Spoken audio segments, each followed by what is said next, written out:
안녕하세요. 저는 아주 평범한 워킹맘입니다. 초등학교 5학년, 중학교 2학년 아들 2명 있어요. 남편은 둘째고 위로 누나 한 분이 계십니다. 그러니까 저한테는 형님이죠. 형님한테는 20살짜리 딸이 하나 있습니다. 형님은 이혼하셨습니다. 전 남편이 바람을 피웠거든요. 어리숙한 사람이었는지 딱 한 번 그랬던 걸 바로 틀린 거였죠. 딸 아이가 10살이 될 때까지 그 일로 욕하고 싸우고 쫓아내기를 반복했다고 해요. 따로 살았다가 합치기도 여러 번이었고요. 그러다 결국 이혼한 거였죠. 형님 전 남편은 태국에서 해산물을 한국으로 들여오는 사업을 시작하면서 대박이 났고 이혼하면서 판결난 양육비 이상의 돈을 매달 보내주고 있었습니다. 딸은 또 지극히 사랑하더군요.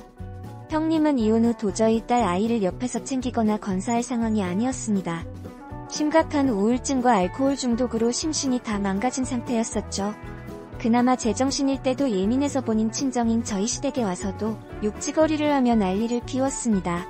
그러다가 조카 딸 아이가 15살이었던 어느 날 겨울 거의 통곡을 하면서 지 외할머니 그러니까 저희 시어머니께 한밤중에 전화를 했더랍니다. 엄마가 술만 마시면 때리고 욕하고 학교도 못 가게 교복도 다 찢어버렸다고. 시어머니는 저희한테 바로 전화하셨고 제 남편은 누나 챙기러 전 아직 아이인 조카 딸 아이 챙기러 한밤중에 강동구에서 경기도 오산까지 찾아갔죠. 갔더니 정말 사람 살 곳이 못 되더라고요. 쓰레기통만 봐도 밥 한 번도 안 해먹은 듯 라면 봉지뿐이었어요. 아이는 2년 전에 만났을 때랑 키가 별 차이 없더군요. 몸은 더 말랐고요. 저 보자마자 품에 달려와 안겨 소리내 울지도 못하고 발발 떠는데 머리카락을 가위로 마구 잘라놨더라고요. 형님은 거실에서 잔뜩 취한 채로 흔들어 깨워도 못 일어날 만큼 인사불성으로 누워있었고요. 그 길로 저는 아이 데리고 운전해서 집에 왔고 남편은 다음날 아침까지 형님이랑 같이 있었어요. 아이 재우고 아침에 일어나서 학교에 며칠 못 갈 것 같다고 대신 전화하니 담임 선생님도 형님이 어떤 상태인지 알고 계셨던 듯 하더라고요. 담임으로서 챙기기는 것도 한계가 있었겠죠. 남편은 다음날 늦은 밤에나 들어왔어요. 누나 병원에 입원시켰다고 당장 병증 있는 거 치료 끝나면 재활원으로 옮겨 넣을 거라고 하더라고요. 다행히 시아버님께서 남긴 유산이 좀 있어서 형님 치료비는 시어머니가 감당이 가능하셨어요. 문제는 이제 조카 딸아이의 거취였죠. 형님 밑에 아이를 뒀다가는 정말 사단이 나도 날 것 같았습니다. 그렇다고 혼자서 거동도 힘드신 시어머니 보고 중학생 딸 아이 맡으시라고 할 수도 없었어요. 주위에 딸 키우는 친구나 언니들이 있어서 조언을 달라고 하면 네가 지금 얼마나 속 없는 짓을 하는 건지 아느냐. 머리 검은 짐승 거두는 거 아니다. 네 조카 애가 밖에서 어두운 표정하고 돌아다니면 네 신랑이랑 네가 엄청난 오해를 받을 수 있다 이런 반응들 뿐이었죠. 다들 그냥 보호시설로 보내라고 하더라고요. 친지가 그래도 이렇게 지척에 사는데 보호시설에서 받아주지도 않을 것 같았어요. 무엇보다 한창 상처 많이 받을 나이에 아빠 잃어 엄마한테 학대당해 친인척한테까지 버려지면 이 아이 인생 망가질 것 같더군요. 그 죄는 또 누가 다 받나 싶었어요. 신랑은 저한테 미안해서 데리고 있고 싶어도 입은 못 대고 제 눈치만 보고 있었고 저도 아직 어린 두 아들내미에 갑자기 사춘기 소녀까지 케어한다는 게 상상 이상의 괴로움일 것 같아서 결정이 절대 쉽지 않았어요. 그대로 한 달 반을 끌었습니다. 아이가 초겨울에 머리카락이 죄뜯긴 채로 우리 집에 온 후로 한 달 반을 그렇게 방치했었죠. 주말 포함 저희 집에서 3일을 재우고 학교는 가야 한다고 아무도 없는 그 칙칙하고 아이에게는 악몽 같은 기억만 가득한 집에 돌려보냈었습니다. 그것도 혼자서 말이에요. 그리고 더 이상 학교라는 핑계도 없는 방학 동안에도 혼자 뒀죠. 그런데 도저히 용단이 서질 않았습니다. 핑계지만요. 그런데 그런 와중에 조카 아이를 곁에 두자고 결심할 수 있었던 건 우리 큰아들 때문이었어요. 이미 남편 마음은 데려오고 싶어하는 게 눈에 다 보였고 저 혼자 결정하기는 너무 큰 일이었죠. 그래서 비겁하게 아직 초등학생인 아들에게 주말 낮에 피자 시켜주고 먹이면서 은근슬쩍 물어봤습니다. 사촌 누나랑 같이 살면 어떨 것 같냐고 그걸 물어보면서도 아이의 말에 결정을 맡기려고 하는 제가 부끄러웠죠. 사실 당연히 같이 살게 될 우리 아들들에게도 의견을 물어보는 건 당연했지만 솔직히 말하면 전 아이들이 싫다고 하면 바로 맘 접으려고 했었어요. 비겁했던 거죠. 아이들은 사촌 누나가 어떤 상황인지 전혀 모르는 상황이었고 몇 년은 못 보고 살던 사이였었어요. 우리랑 왜 같이 살아?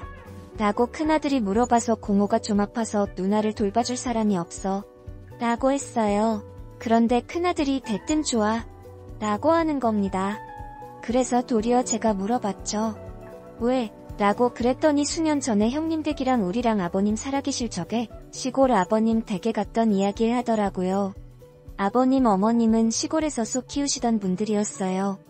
그래서 방학이면 애를 데리고 시골 댁에 피서를 갔었죠. 아버님 돌아가시고 나서는 축사 다 정리하고 어머님 모시고 올라왔고 같이 살진 않지만 지척에 모셨죠. 아직 70대 초반이라 젊은 할머니시지만 워낙 젊어서 고생을 많이 하셔서 허리도 굽으시고 골병이 드셨거든요. 무튼 우리 큰아들이 이렇게 말하더군요. 엄마 내가 저학년 동생일 때 할머니 집에 놀러 갔었잖아. 그때 낮에 물놀이하고 피곤해서 일찍 잤거든. 엄마도 그때 기억난다.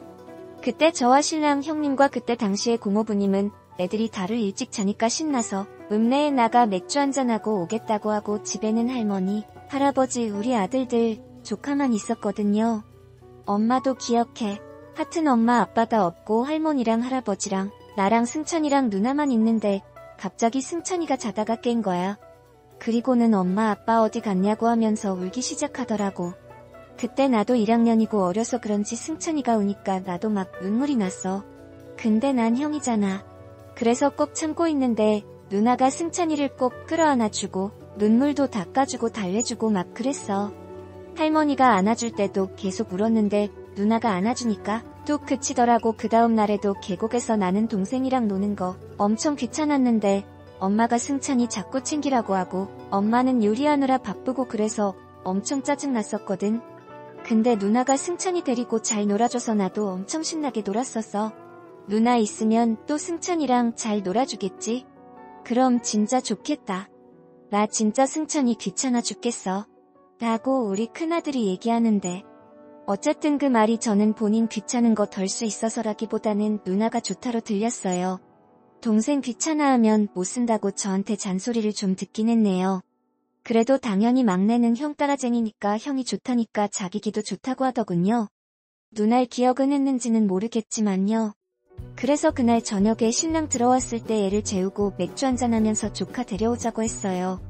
신랑이 제 손 꼭 잡고 울면서 미안하고 고맙다고 하던 모습이 너무나 짠했습니다. 형님 병원에 계신 동안 그 아이 혼자 자취하듯 자기 집에 겨울 방학 때까지 지냈어요. 방학하고 나서는 밤에 게임하고 낮에 자고 그런 생활을 반복했나봐요. 다행히 아이가 좀 당찬데 도서는 지키는 아이라 나쁜 친구들이랑 어울려 놀지는 않는 것 같았죠. 애초에 일이 터졌을 때 애 아빠한테 전화해서 아이의 상황을 알렸는데 사업차 태국에 가 있던 애 아빠는 아이가 태국으로 오길 바랬지만 아이가 한국을 떠나고 싶어 하지 않았어요. 지금 이 상황에 자기 아빠한테 가면 엄마 정말 죽는다고 맨날 때리고 욕하는 엄마가 정말 믿고 싫지만 진짜 죽어버리는 건 싫다고 그러더라고요. 저랑 남편이 그래도 혼자 지내는 건 아닌 것 같다. 엄마 괜찮아지면 그때 다시 한국 들어오면 되지 않느냐. 설득했지만 아이가 절대 안 간다고 하더라고요.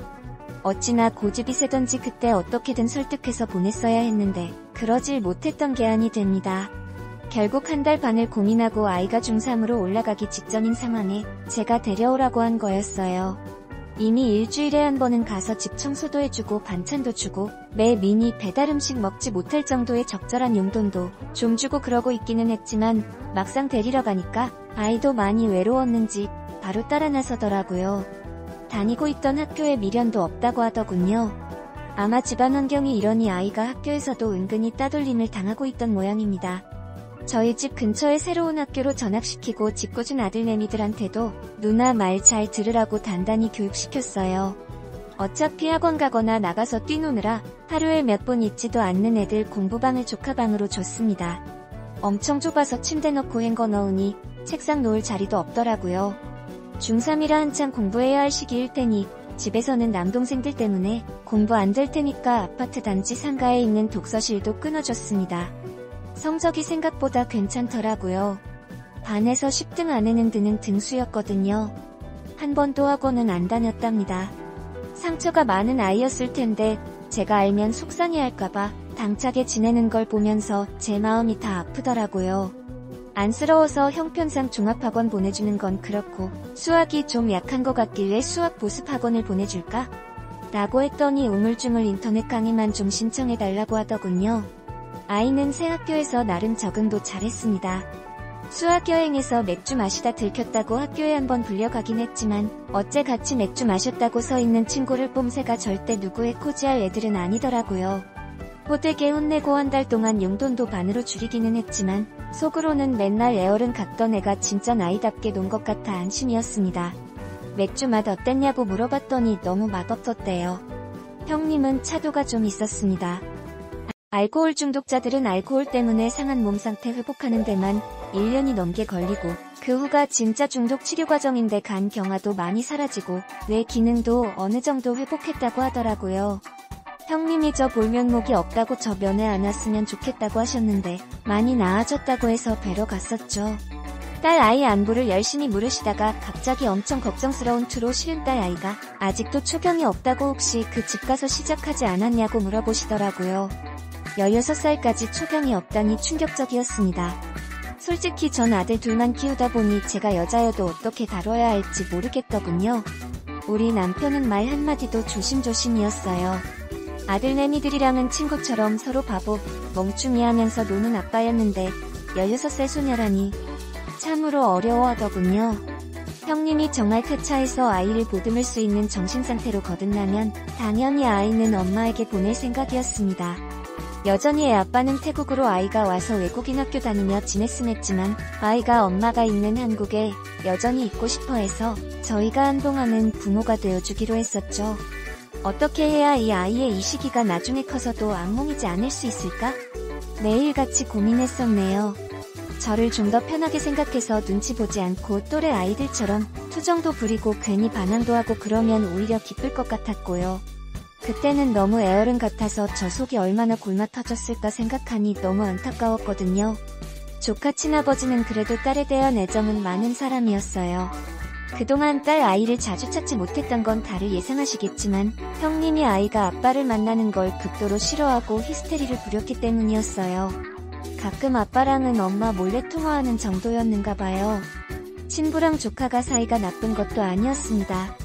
형님은 딸과 아빠 사이 끊어놓으려고 했던 것 같지만 그래도 친부가 아버지로서 자존심 세우지 않고 끊임없이 사과하며 천천히 딸 아이와 교류했는가 봐요. 조카는 그렇게 자기가 아빠랑 같이 있는 걸 엄마가 싫어하는데 정신적으로 불안한 엄마를 두고 아빠한테 가면 정말 무슨 일이 날까봐 걱정했던 게 같습니다. 당연히 친부는 아이가 태국은 안 가겠다 하니 본인이 다 정리하고 들어올까도 고민했었죠. 하지만 거기 사업이 커지면서 회사에 딸린 사원들도 많아졌는데 자기가 여길 다 접어버리고 가면 깡그리 실업자 되는 거잖아요.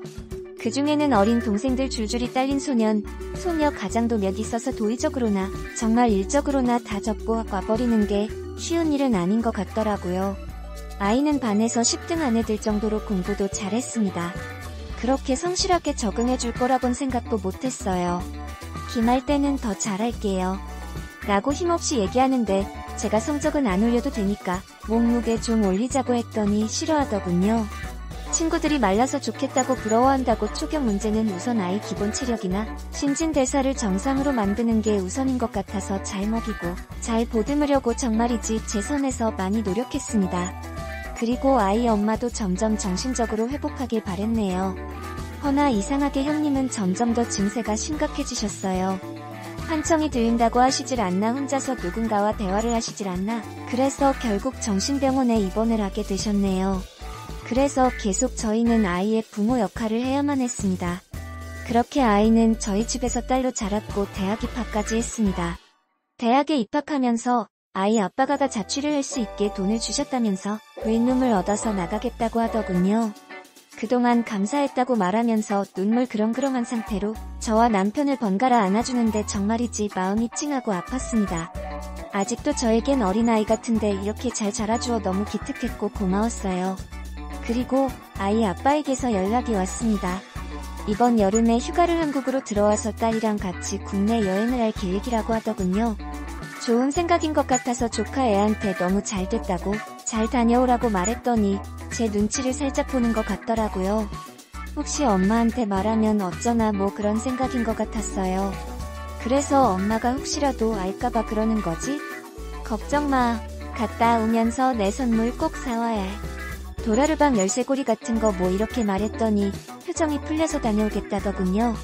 조카와 친구의 여행을 일주일 앞둔 날 백화점에서 산 캐리어랑 배낭 가방을 선물해주고 싶어서 조카가 사는 윌룸 앞에 갔습니다.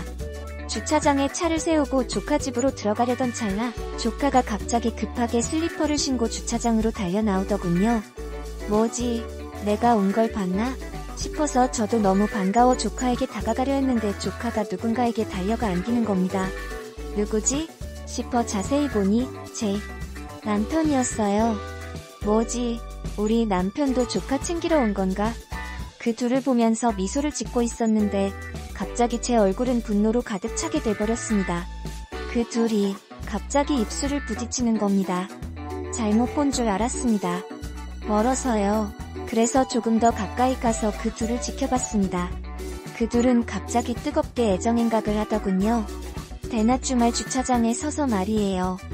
그러더니 뭐가 급했는지 두 손을 잡고 원룸으로 올라가더군요. 믿을 수가 없었습니다. 꿈인가? 도대체 이게 뭐지? 내가 뭘 본 거지? 저는 당장 그 둘의 뒤를 따라갔어요. 이미 방에 들어갔더군요. 초인종을 눌렀습니다. 한참이 지나 제 남편이 문을 열면서 여보 왔어. 일주일 후에 우리 수정이 여행 간다고 해서 선물도 좀 주고 조언 좀 해주려고 왔는데 당신도 왔나 보네? 라고 하더군요. 뻔뻔한 남편 볼에 립스틱 자국을 보니 더 열이 받더군요. 외숙모 오셨어요? 안 그래도 외삼촌 혼자 오셔서 좀 섭섭했는데 너무 잘됐다. 이렇게 말하는 그녀가 제 남편에게 저는 차분하게 말을 했습니다. 너네 도대체 무슨 사이야? 제가 이렇게 말하자 두 놈 서로 눈치를 주고받더니 마치 짝이라도 한 듯이 무슨 말이냐고 팔짝 뛰더군요. 당연히 조카와 삼촌 사이지 무슨 사이냐면서요. 내가 다 봤다고 너네 요 앞에서 쪽쪽거리는 거 다 지켜봤다니까. 잘못 본 거라고 하면서 온갖 변명을 늘어놓더니만 제가 눈에 보이는 물건들 다 집어던지면서 소리를 지르니 갑자기 저희 조카 미친듯이 저보다 크게 소리 지르면서 이렇게 말하기 시작했습니다. 그래요. 우리 잤어요. 그게 뭐가 문제예요? 나는 평생 우리 아빠 한 번 못 만나고 살았어요. 나는 외숙모 아들들처럼 좋은 엄마, 아빠랑 같이 살고 싶었어. 외삼촌이랑 같이 있으면 아빠랑 같이 있는 것 같고 너무 좋아서 같이 있다 보니까 나도 모르게 좋아하게 됐어. 사람 좋아하는 게 죄야? 죄냐고. 그리고 내 앞에서 물건 던지거나 소리 지르지 마. 미쳐버릴 것 같으니까 당신도 내가 우리 엄마처럼 미쳐버리면 좋겠어.